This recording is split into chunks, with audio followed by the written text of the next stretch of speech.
सुबह सुबह जब आँख खुलती है ना और बालकनी में आते हैं और ये नज़ारा देखने को मिलता है तो सच में बहुत सुकून मिलता है दिल को। यहाँ पे कोयल की आवाज़, चिड़ियों के चहचहाने की आवाज़ें इतनी अच्छी आती हैं, हवा में पत्तों के हिलने की आवाज़ बहुत सुंदर लगता है। और फिर मैं आ जाती हूँ किचन में और यहाँ पे मैंने जो रात को तैयारी करके रखी थी भरते की और बनाने की, तो सारा सामान निकाल के मैं जी लग जाती हूँ काम में। मेरे जैसी बहुत सारी मम्मियाँ अभी लगी होंगी काम में सुबह से शुरू हो जाते हैं हम सबके काम। तो यहाँ पे मैं भरता बना रही हूँ आज इन लोगों के लंच के लिए। तो मैंने ना रात को बैंगन ना छील कर उबाल कर रख दिया था और थोड़ा उसको ईजी कर दिया था। मैं कभी भी ना भून कर नहीं बनाती हूँ भरता, एक आध बार ही बनाया होगा, मगर मैं उबाल कर ही बनाती हूँ हमेशा। और यहाँ पे देखिए मसाले वगैरह सब भून गए हैं और साथ ही मैंने आटा भी लगा दिया था। फिर बस थोड़ी देर में बन जाएगा भरता भी। Hello everyone, good morning guys. तो आज मैं सुबह सुबह जो है ना बालकनी में आ गई हूँ। भरता जो है मैंने बनाने रख दिया और मैं यहाँ खड़ी हूँ। हल्की सी धूप निकल रही है और बहुत अच्छी हवा चल रही है। बारिश हुई थी अभी हल्की हल्की सुबह के टाइम, मतलब 4-5 बजे, और बहुत अच्छा मौसम हो रहा है। तो चलिए कर लेते हैं और बाकी का काम। स्वागत है आपका मेरे चैनल में। और फिर यहाँ पे मैंने हरे धनिया से इसको गार्निश करके और 5 मिनट अच्छे से पका लिया था ताकि पानी ना रहे। और फिर मैं नहा धोकर फ्रेश हो गई थी और मैं यहाँ पे ब्रेकफास्ट कर रही थी। तो मेरा ब्रेकफास्ट में ना आज कुछ ज़्यादा खाने का मन नहीं था, इसलिए मैंने खीरा टमाटर वाला ना सिंपल सा बिना बटर का बिना ऑयल का सैंडविच खाया और फीका दूध पिया। कभी कभी ना बहुत ज़्यादा कुछ खाने का ना मन नहीं करता है, कुछ हैवी खाने का। तो आज मैंने अपने ब्रेकफास्ट में यही लिया, सादा सा। तो गाइज़ यहाँ पे ना मैं थोड़ी सी मूंग की दाल भिगो रही हूँ शाम के लिए। और ये दाल मैं इसलिए यूज़ कर रही हूँ क्योंकि ये दाल ना मुझे थोड़ी सही नहीं लग रही। मतलब ये ना खिचड़ी बनाने के हिसाब से ना मोटी दाल है थोड़ी,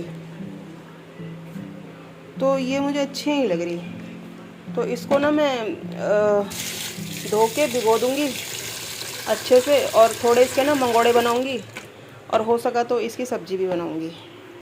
खिचड़ी मुझे इसकी ना पसंद नहीं आ रही क्योंकि खिचड़ी ना थोड़ी बारीक दाल की अच्छी लगती है मेरे को। तो यहाँ पे ना मैंने इसको अच्छे से धो दिया है। इसको ना ऐसे ही ख़त्म करना पड़ेगा दाल को।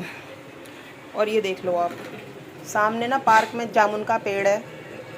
इतने सारे जामुन ले आए हैं, रोज़ हर दूसरे तीसरे दिन ले आते हैं इसके पापा तोड़ के।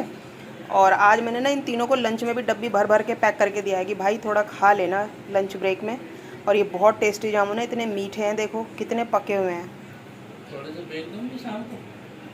मेरा हो गया है लगभग काम, और बर्तन है वो शाम को होंगे।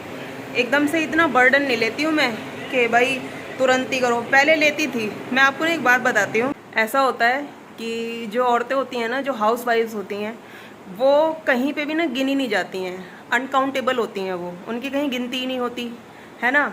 ये घर होता है उनका, लेकिन घर उनका नहीं होता वो सिर्फ रहती हैं यहाँ पे। और जो भी वो काम करती हैं ना उसका पे भी नहीं करते हैं लोग। वो सिर्फ ताने मारना, बकवास करना और चीज़ें गलत तरीके से फील कराना। ये मैं अपनी नहीं, ऑल द वुमेन्स की बता रही हूँ कि सबको यही चीज़ें फेस करनी है। तो मैंने अपनी लाइफ से ना एक चीज़ सीखी है कि अपने आप को ना रेस्ट देना बहुत ज़रूरी है। खैर मेरी तो तबीयत इतनी ख़राब रहती है और मैं इतनी बीमार रही हूँ, तो मैंने तब जाके ये सीखा है कि बॉडी को रेस्ट देना बहुत ज़रूरी है। एक वो भी टाइम था कि जब हम वसुंधरा में ही रहते थे और यहाँ के घर में ना मैं क्योंकि वहाँ काला फर्श था, कोई पत्थर कोई टाइल्स नहीं था, क्योंकि आज से 18-19 साल पुरानी बात बता रही हूँ मैं। तो वहाँ पे काला फर्श था तो खुरदरा था क्योंकि नई बिल्डिंग बनी थी। तो वहाँ पे मैं सर्फ का पोछा, लोहे के जूने से साफ़ करना, ये करना वो करना, बहुत मेहनत करती थी जीने पे साफ़ करना। फिर बैठती नहीं थी, एकदम कंटिन्यूसली वन बाय वन सारे काम करने की कोशिश करती थी। तो फिर मेरी तबीयत ख़राब रहने लगी, बॉडी को सूजन आने लगी बॉडी पे, और थायराइड हो गया।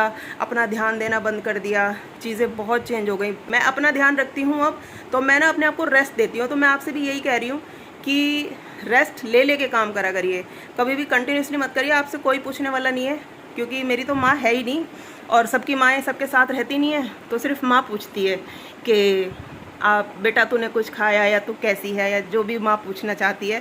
ठीक है, क्योंकि माँ को ही फिक्र होती है। तो अपना ध्यान रखो पहले, बाद में हर चीज़ बाद में है, वरना एक दिन शरीर टिक जाएगा, आपको कोई नहीं पूछेगा, क्योंकि जब तक शरीर ठीक है तब तक आपको लोग पूछते हैं, उसके बाद आपको कोई नहीं पूछता।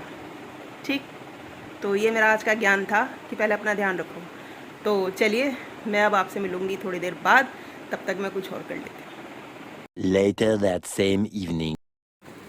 और फिर शाम को ना मैं ये दाल को ऐसे धो रही थी छिलके उतार के, और इसके मैं बनाऊंगी पकोड़े। बहुत टेस्टी बने थे, बहुत ही अच्छे बने थे। बस प्रोसीजर थोड़ा सा लंबा हो जाता है कि दाल को उसके छिलके उतारने पड़ते हैं और फिर हाथ से मसल के तो उसमें टाइम लगता है। तो मैंने कान्हा जी के लिए ना दाल अलग निकाल दी थी थोड़ी सी बिना लहसुन की, और अपने लिए थोड़ी सी ना लहसुन वाली दाल अलग से पीसी थी, लहसुन हरी मिर्च वगैरह डाल के। और फिर यहाँ पे कान्हा जी को मैं भोग लगा दिया है मैंने, मतलब कान्हा जी के पकोड़े कढ़ाई में डाल दिए हैं, और इधर ना मैं इसमें अच्छे से नमक मिर्च डाल के इसको भी फेंट लूँगी। और जब हम फेंट के बनाते हैं ना दाल को, बहुत अच्छे से फेंट लेते हैं तो सॉफ्ट पकोड़े बनते हैं। यहाँ पे कान्हा जी को भोग लगा दिया है, साथ ही चाय भी बन रही थी और हमारे पकोड़े भी यहाँ पे तैयार हैं। और फिर मैंने सोचा, क्योंकि बाहर भी मिलते हैं ना ऐसे पकोड़े, तो मैंने सोचा कि क्यों ना एक आलू के ट्राई करें मूंग की दाल में डाल के, और यकीन मानो ये बहुत अच्छे बने थे। तो मैं नेक्स्ट टाइम जब भी बनाऊँगी ना, तो हरी मिर्च और आलू वाला पकौड़ा, प्याज वाला पकौड़ा मूंग की दाल में डिप करके ही बनाने की कोशिश करूँगी।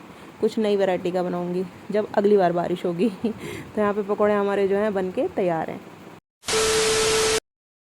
और यहाँ ना मैं इससे पूछ रही थी कि कैसे बने हैं, खाने में मगन था, फिर बोला हाँ अच्छे बने हैं।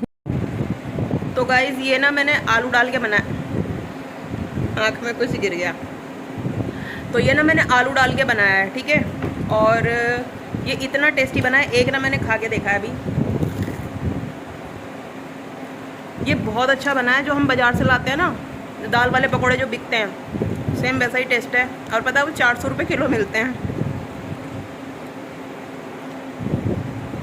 तो आप भी आ जाइए, मैं आपको भी बना के खिलाऊँगी। ये बहुत टेस्टी बना है। बस दाल में ना पानी नहीं डालना, वरना पानी डाल देते हैं ना तो वो बहुत ढीली हो जाती है, और पकोड़े ना उसमें छन्न से बिखर जाते हैं, पकोड़े बन नहीं पाते, बूंदी बूंदी सी हो जाती है। तो दाल को पीसते हुए ना उसमें पानी नहीं डालना चाहिए। तो ये टिप है मेरी तरफ से। और मैं चाय पी लेती हूँ, आप भी आ जाइए। मैंने मशीन लगा दी है, और यहाँ पे देखो ऐसे लगानी पड़ती है हमको मशीन, यहाँ से ऐसे।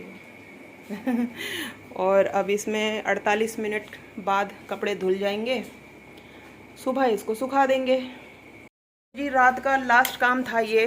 कल ना थर्सडे है, तो थर्सडे को ऑब्वियसली कपड़े नहीं धुलते हैं, और अभी ये धुल जाएंगे, कल इनको ना सुखा देंगे तो सही रहेगा।